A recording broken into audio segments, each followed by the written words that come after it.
Evening and welcome to Nitzutzis Parsha, Sparks or Tidbits of Torah interpretation on the weekly Torah portion. This week is the Parsha Vayechi, the very last Parsha, the last section of the book of Bereshis, of Genesis. So in effect, this chapter of this book is the bottom line, the final statement of this entire book of Bereshis, and in it is encapsulated its important theme. What is the theme of Bereshis? Of course, it's about God creating the world and developing a family, a nation, from the nucleus of Abraham, Isaac, and Jacob, the patriarchs and the matriarchs, paving the way for the next book, which is the book of Exodus, Shmos, which is the book in which the Jewish people become a full-fledged nation, and God gives them, after liberating them from Egypt, the Torah, the master plan for the universe. So Bereshis represents the preparation for the phase of nationhood and the receiving of the Torah through the development of a family. And this family is led by and originated with Abraham, Isaac, and Jacob. And of these three, Jacob, of course, is the last of the patriarchs, and he sealed their contribution to the formation of the Jewish people. And what does this last Torah portion talk about? It talks about his passing, Jacob's passing, his last days, when he summons his son Joseph and he blesses his grandchildren Ephraim and Manasseh. Then he gathers all his sons and he gives each one his blessing. He passes away, and the book of Genesis concludes. Although it also talks about Joseph's passing at the very end, and then when he passes away, he's buried in the land of Egypt. And that's the end of the book of Genesis. The name of this Torah portion is Vayechi, which simply means, and he lived. Vayechi Yaakov, and Yaakov lived. And the question is asked, why is the portion referred to by the name Vayechi, and he lived, when it's all about his passing, the events that led to his passing, the events that occurred after his passing? Why would that be called Vayechi? And the answer is that there's something unique about Jacob that we don't find even about Abraham and Isaac. Later on, when the Torah speaks about his passing, the Torah does not use the word Vayamos, and he died, which it uses for everyone else, even the most righteous of people. Time comes when their soul separates from their body and they're no longer here. But when the Torah speaks about Jacob's passing, it doesn't say, and he died. So Rashi quotes the Talmud that says, Yaakov Avinu lo mes, our father Jacob did not really die. And that becomes a whole subject of discussion. What does that mean? Does it simply mean because righteous people, even when they're gone, they're considered to be alive? And that's true about Abraham and Isaac as well. So one interpretation is that, yes, it's true that righteous people are considered alive even after they pass away, but nevertheless, one cannot deny that a physical phenomenon of death, which is separation of soul and body, did occur. But with Jacob, that separation of soul and body doesn't occur. Why? Because his children are alive, as the Talmud puts it. And just like his children are alive, so too is he alive. That means that he lives through his children. Jacob, and only Jacob, is someone who lives because his children are an extension of him. Jacob represents not just the individual person called Jacob, but he represents the Jewish people, the Jewish nation. And the Talmud has a principle of law that says, Tzibur lo mes, that a congregation, a community does not die. So Jacob is the individual, but he's also the community. And the Jewish people that are represented by Jacob are always a here. And that's why the Torah begins, and in fact names this Torah portion Vayechi, and he lived because Jacob's passing is not really a process of death, it's a process of living. However, there's another interpretation that explains that it means literally Jacob did not die. Jacob did not physically die. The fact that they buried him, they eulogized him, they embalmed him, all of that, the Talmud says, did happen. It's not a metaphor, it's real to life. This really did happen. But as Rashi puts it, it appeared to them that he died. That the reality is that Jacob did not die. He did not even physically die. His soul and body were always, and to this day, are connected. But then the appearance of death was what motivated them to go through all the different rituals associated with death. The problem with either of these interpretations is that the Torah makes it very clear that he was preparing for death. And the Torah, in fact, at the very beginning of the section, in chapter 47, verse 29, it says, Vayikavu Yemei Yisrael Lamus, that the days of Israel to pass had come near, and that's when he summons his son Joseph, and he makes him swear that he will not bury him in Egypt, he will bury him in Israel. So it says clearly that the days of his passing were coming near. So that's apparently a contradiction to the idea that he didn't die. Why does the Torah say that his days of death were coming near? Another question on that verse, the Zohar asks the question, it says, and the days of Israel were coming close to die. Days? You only die in one day, in one instant. It should have said the day of his death was approaching. Why does it say the days in the plural? And thirdly, commentaries ask, why is he here called Israel? We know that Jacob had two names, Jacob and Israel. But right before this, in the first verse of the parsha, verse 28, it says, Vayechi Yaakov, and Yaakov lived. And the days of Yaakov were 147. So he's referred to as Yaakov. Now in this verse, it refers to him as Israel. And again, if you go further, in verse 31, we see the word Israel once more. And the next verse, chapter 48, verse 2, rather, it says, Vayagid Yaakov. So the Torah alternates between Israel and Yaakov. So why over here does it use the word Israel? So one way of understanding all this and answering all these questions is that in fact, Jacob did not die, but the reason why we say he didn't die is because his children are alive. What does that tell you? That to the extent that his children see him alive, then he's alive. But when the children have this perception that he's no longer here, then for all intents and purposes, he's not alive. Because we live our lives not according to reality, we live our lives according to perception. Everything in this world that we live in doesn't tell you what is real, it tells you what our eyes see and what our ears hear. And we cannot go by anything else than by what we see and what we hear. When they see him passing away, then to them it means he's no longer here. When you project your own weaknesses onto someone else, it makes no difference whether that person is really weak or not. You projected your weaknesses on that person. So when Jacob's children see that Jacob is no longer here, that he's approaching his end, then in fact their own immortality is being projected onto Jacob. Just as they were passing away, getting near to their passing, so did they project the passing onto Jacob. And that's why the Torah says, and the days of Israel were getting close to dying.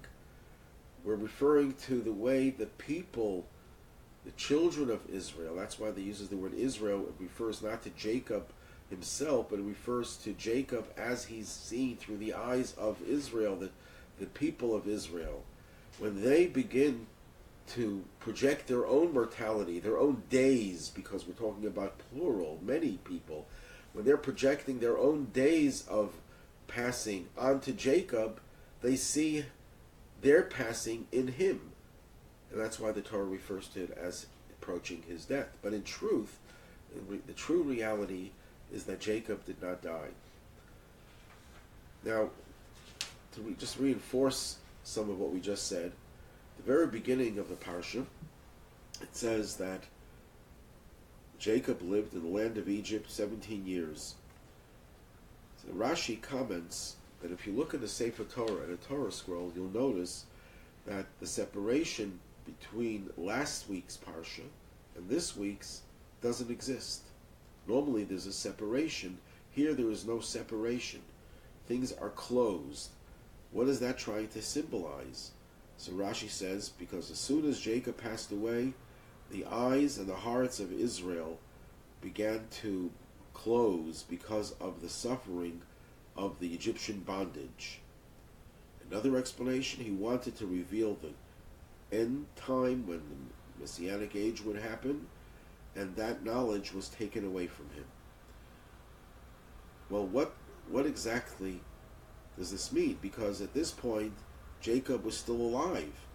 So why is the closing of the parsha symbolizing that the eyes and the hearts of the Jews were closed, were being occluded? Why is that hinted over here when Jacob is still alive? And the answer refers us back to the last verse of the preceding parsha, where it says, and the Jewish people, Israel, settled in the land of Egypt, in the land of Goshen, and they inherited that land, and they multiplied it exceedingly in that land. Here, the Jewish people are finding that this land, that was only to be a temporary transit on the way to ultimately returning to Israel and settling the promised land, they found it very comfortable over here. And now they are no longer sensing that they're in exile. Well, when a person stops sensing that they are in exile, when they are able to make peace with their situation in exile, they already have set into motion the distortion of reality. Because what is reality? Reality is when we see things the way God sees things. But when we see things through our own eyes of flesh, with a golus, with an exile mentality, that's not real. That's the symbol of being in exile. Exile is not just being far away from your homeland, it means far away from the perception of reality. Once Israel, the Jewish people, are in the land of Egypt, they're settling there, they're comfortable there, they're in exile there, their whole perception changes. And that's where the servitude, the bondage really began. It didn't begin when after Jacob died, as it may seem to have happened. That's when the physical oppression began. But at this point already, the bondage, the spiritual aspect of the bondage already began. And the Torah hints by closing the two sections and saying that even though Jacob is Vayechi, he's alive, nevertheless, they perceived him as on his way out. And that was the beginning of their bondage. That's the beginning where their eyes and hearts became closed and desensitized. And as a result, they projected their own mortality, their own servitude onto Jacob. What does Jacob do? He summons his son Joseph to bless his two sons, Jacob's grandsons, Ephraim and Manasseh, and he blesses Ephraim with a greater blessing than he did Manasseh. And one of the interpretations of that, why did he prefer Manasseh over Ephraim, this ties in with what we said before, because Manasseh, the name Manasseh, comes from the word forgetting. Joseph names his son Manasseh because he's thinking about all his travail and all his suffering, how he was taken away from his father's house, how he was persecuted. And by having Manasseh, this makes him forget all that suffering. So he's still focused, he's still obsessed with his past. So he is still living a goalless life. Ephraim, on the other hand, means to be fruitful, to multiply. That's a symbol of growing in spite of being in exile, being able to achieve something that transcends the exile. So when Jacob sees that of the two sons, Ephraim is more disconnected to exile, has the potential to get out of exile more than Manasseh, he gives him the essential blessing. And that also explains why the Torah says that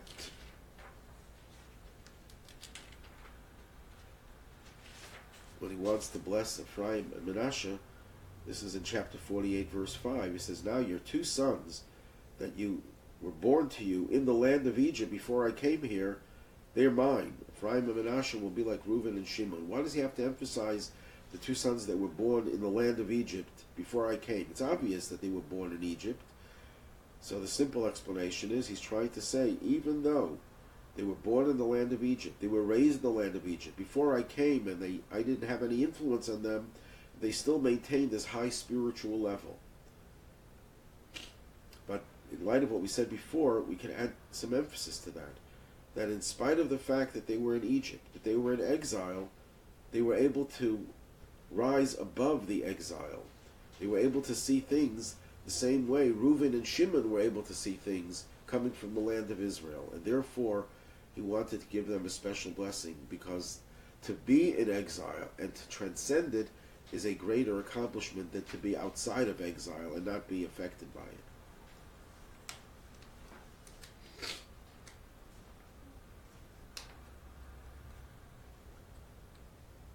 Then he gathers all his sons and he blesses all of them. But if you look at the text itself, he doesn't bless Reuven, Shimon, and Levi, his three oldest sons. Instead, he rebukes them. Reuven he rebukes for his impulsiveness, his impulsive nature. Shimon and Levi for their anger, for what they had done to Joseph, and before that what they did to the people of Shechem. Why would he not bless them? So one way of understanding, sometimes a person needs a blessing because their spiritual qualities are not revealed, they're hidden. And unless you do something to extract it, many people could live their whole lives and never appreciating their own values, their own virtues, their own talents, their own strengths. You need someone to bless the person. Blessing in Hebrew, bracha, also means to draw it down, to transmit something from a hidden place into a revealed place. So when Jacob is blessing his children, he's revealing their hidden potential. Reuven, Shimon, and Levi demonstrated their hidden potential openly. It didn't need to be blessed. He just had to remove the rough edges. What was Reuven's talent? His impulsiveness. Impulsiveness is not a negative. When you're impulsive to do the right thing, when you don't hesitate, you don't procrastinate, you're ready to do whatever has to be done, that's a positive talent. Shimon and Levi were indignant. They could not tolerate what was done to their sister. They thought Joseph was committing crimes and they felt they had to take the law into their own hands. That's a positive quality, the idea of indignation when something bad happens to someone, when someone is abused, to take up for that person. It's the rough edges, the way they did it, the way they translated their ideals into action. That was wrong, and that's what he's cursing. Cursing not in the sense of the way we would understand the word curse, but removing the negatives from their potential. He didn't have to bless them because they were already very blessed. At the end of the parsha, we read how Joseph is buried in Egypt. Now we know that Joseph's father, Jacob, asked Joseph to bury him in Israel.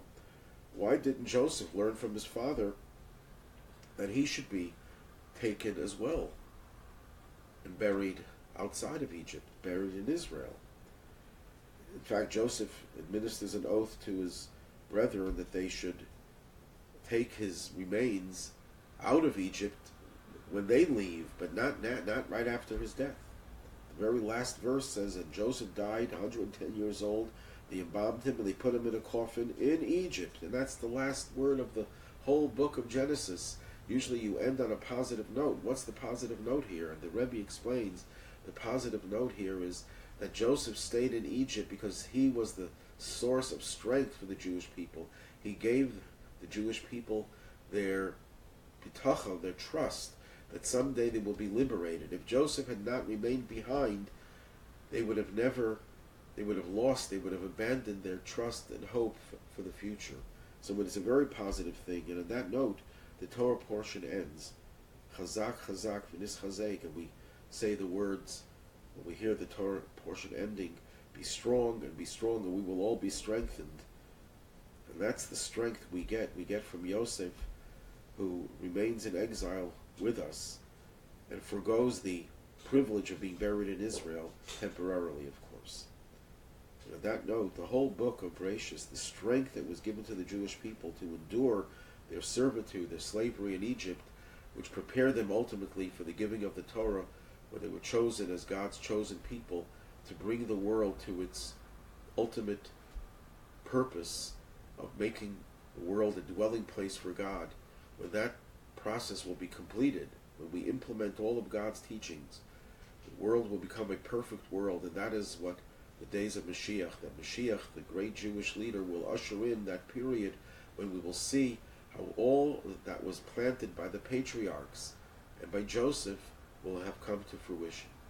Have a good evening and a good Shabbos.